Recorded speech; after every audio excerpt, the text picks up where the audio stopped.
জিপিএ-5 শিক্ষার্থীদের অনেকেই জানে না জিপিএ মানে কি। বাংলাদেশ সম্পর্কেও তাদের ধারণা কম।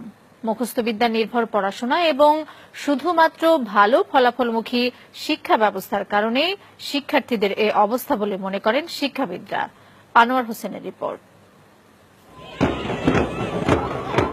মাধ্যমিক পরীক্ষার ফল প্রকাশের দিন এমন উচ্ছ্বাসে মেতে ওঠে শিক্ষার্থীরা। ভালো ফলের সর্বোচ্চ মাপকাঠি জিপিএ-5 যারা পায় তাদের আনন্দ সীমা ছাড়ায়। প্রশ্ন উঠেছে বছর বছর পাশের হার আর জিপিএ-5 সংখ্যা বাড়লেও শিক্ষার মান বাড়ছে কিনা। এর জবাব খুঁজতে আমরা কথা বলি এবার এসএসসিতে পাশ করা কয়েকজন শিক্ষার্থীর সঙ্গে, যাদের মধ্যে 6 জন জিপিএ-5 পেয়েছে।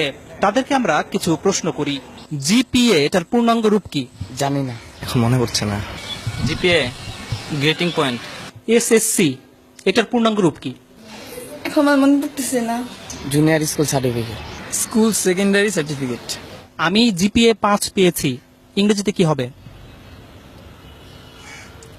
I am GPA 5. I give a GPA 5. I get GPA 5. I will. মোট 13 জনকে প্রশ্নগুলো করা হয়েছিল, কিন্তু কেউই সঠিক জবাব দিতে পারেনি। এসব শিক্ষার্থীর কাছে এরপর করা হয় সাধারণ জ্ঞান এবং বিজ্ঞান বিষয়ে কিছু প্রশ্ন। পাঠ্য বইতে বিভিন্ন সময় পড়লেও খুব কম প্রশ্নেরই সঠিক উত্তর দিতে পারে তারা। শহীদ মিনার কোথায়? সরি, জানি না। অপারেশন সার্চলাইট এটা কি? অপারেশন সার্চলাইট জানি না।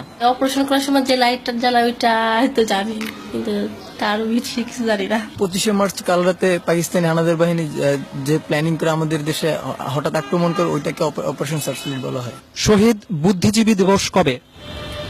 শহীদ বুদ্ধি দিবস জানি না। 17 আগস্ট। 10 ডিসেম্বর। আন্তর্জাতিক মাতৃভাষা দিবস কবে? জানি না। স্বাধীনতা দিবস কত তারিখে? স্বাধীনতা দিবস 16 ডিসেম্বর। বিজয় দিবস কবে? বিজয় দিবস হচ্ছে 26শে ডিসেম্বর। জাতীয় স্মৃতিসৌধ কোথায়? জাতীয় স্মৃতিসৌধ হচ্ছে পাই না। রণসঙ্গীত কে রচনা করেছে? পারি না। রবীন্দ্রনাথ ঠাকুর। বাংলাদেশের জাতীয় সঙ্গীতের রচয়িতা কে? কাজী নজরুল ইসলাম। মাউন্ট এভারেস্ট কোথায়? ইংল্যান্ড। তুমি সায়েন্সে পড়েছ। পিথাগোরাস কে? একজন ঔপন্যাসিক। নিউটন কোন তত্ত্বের জন্য বিখ্যাত? জানি না। আইনস্টাইনের কোন তত্ত্ব কি তোমাদের পড়িয়েছে?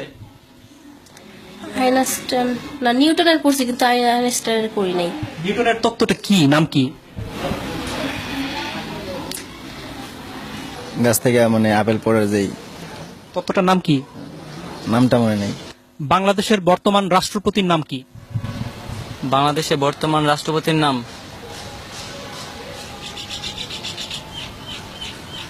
জানি না। রাষ্ট্রপতির নাম হচ্ছে মুক্তিযুদ্ধের সময় বাংলাদেশকে কয়টি সেক্টরে ভাগ করা হয়েছিল? 9টি। নেপালের রাজধানী কোথায়? নেপসুন। তুমি তো কম্পিউটার ব্যবহার করো। ব্যবহার করি মাঝে মাঝে আর কি, এই ফেসবুকে আর কি থাকি, গান টান শুনি। হার্ডওয়্যার এবং সফটওয়্যার এটার মানে বুঝো? জানি না। তোমরা কি পাঠ্য বইয়ের বাইরে কোনো বই পড়ো? এমনি মানে গল্পের বই পড়ি। কার গল্প? রবীন্দ্রনাথ ঠাকুরের গল্পের বই পড়ি। রবীন্দ্রনাথ ঠাকুরের একটা গল্পের নাম বলো তো। শিক্ষাবিদরা বলছেন জিপিএ-5 পেয়ে ভালো শিক্ষার্থীর তকমা নিলেও জ্ঞান অর্জনের দিক থেকে পিছিয়ে আছে তারা। আমরা দেখি বিশ্ববিদ্যালয়ে ভর্তি পরীক্ষায় জিপিএ-5 তারা পাস পর্যন্ত করতে পারে না। তার মানে যারা জিপিএ-5 পেয়েছে তারা যেটা শেখার কথা সেটা শিখে নাই। তার মানে হচ্ছে কি এই জিপিএ-5টা সত্যিকার জিপিএ-5 না, তাদের হাতে জিপিএ-5টা তুলে দেওয়া হচ্ছে। এখন শিক্ষার গুণগত মানটা যদি বাড়ানো না হয়, তাহলে শুধুমাত্র সংখ্যা দিয়ে আসলে কোনো লাভ হবে না। এদিকে শিক্ষার্থীরাই জানালো কেন তারা এসব প্রশ্নের উত্তর দিতে পারছে না। প্রথম কথা হলো আমি সংবাদ বেশি দেখি না, নিউজ পেপার পড়ি না। পাঠ্য বইয়ে যে সিলেবাসটা দেওয়া আছে ওই সিলেবাসের মধ্যেই সবসময় সীমাবদ্ধ থাকো। ওগুলো সায়েন্সের সাবজেক্টগুলো একটু বাইরে পড়ি, কিন্তু বাংলা সমাজ এগুলো নিয়ে আমার বেশি কাটতে আর কি, বেশি পড়ি না। তবে শিক্ষাবিদরা মনে করেন দেশের সাহিত্য ইতিহাস সম্পর্কেও জ্ঞান থাকতে হবে শিক্ষার্থীদের। বিজ্ঞান, বাণিজ্য, মানবিক বিভাগের মধ্যে তো আলাদা করা যাবে না। এটা এই দেশের যদি নাগরিক হিসাবে তারা বড় হয়, তাহলে তো এগুলো জানতে হবে। কোথায় শহীদ মিনার, কেন শহীদ মিনার, কোথায় স্মৃতিস্তম্ভ, কাদের স্মৃতিতে স্তম্ভ, এগুলো তো জানতে হবে। এটা না জেনে কি করে? তারা বলছে তাদের বাংলা সাহিত্যের ব্যাপারে, ইতিহাসের ব্যাপারে আগ্রহ নেই। মানে এটা আসলে তাহলে মানে তার কি পূর্ণাঙ্গ শিক্ষা পাচ্ছে? না, একেবারেই না, একেবারেই না। শিক্ষা সংশ্লিষ্টরা বলছেন, শিক্ষার্থীরা মুখস্থ বিদ্যা নির্ভর হয়ে যাওয়ায় তাদের এমন দশা। বছরের প্রথম থেকেই যদি তারা কোচিংমুখী হয়ে তারা শুধুমাত্র চ্যাপ্টারগুলি মানে সামারাইজ করে ছোটভাবে ওইভাবে শেখানো হয় নাম্বারের দিকে তাকিয়ে, তাহলে তার জ্ঞান তো বাড়ছে না, মেধাও বাড়ছে না। আমি বলবো যে মেধার অপচয় হচ্ছে। এর প্রভাব পড়েছে চাকরি ক্ষেত্রেও। চাকরিদাতাদের অভিজ্ঞতা বলছে, যেসব শিক্ষার্থী ভালো ফলাফল করেছে তাদের একটি বড় অংশই ইন্টারভিউ বোর্ডে ভালো করছে না। ট্রাফিক জ্যাম নিয়ে কিছু একটা লিখতে বললাম, বা এখন হয়তো ওয়ার্ল্ডে কোনো একটা ইভেন্টস হচ্ছে, সে কোনো একটা খেলার টুর্নামেন্ট চলছে, বলি যে এটার উপরে লেখেন, যা মনে হয় আপনি বাংলায় লেখেন, ইংলিশে লেখেন। উদ্দেশ্যটা থাকে হচ্ছে তার সেন্টেন্স মেকিংটা দেখা, থিঙ্কিং প্রসেসটা কি এটা জাজ করা, অ্যাটিটিউডটা দেখা। ফলাফলটা ভালো আসে না।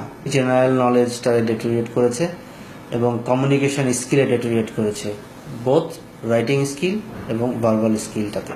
এমন বাস্তবতায় শিক্ষার্থীদের গুণগত মান নিশ্চিত করতে তারা যেন মুখস্থের পরিবর্তে পাঠ্য বই আগাগোড়া পড়তে এবং পাঠ্য বইয়ের বাইরেও বই পড়তে উৎসাহিত হয়, সে ব্যাপারে অভিভাবক এবং শিক্ষকদের জোরালো ভূমিকা রাখার আহ্বান শিক্ষাবিদদের।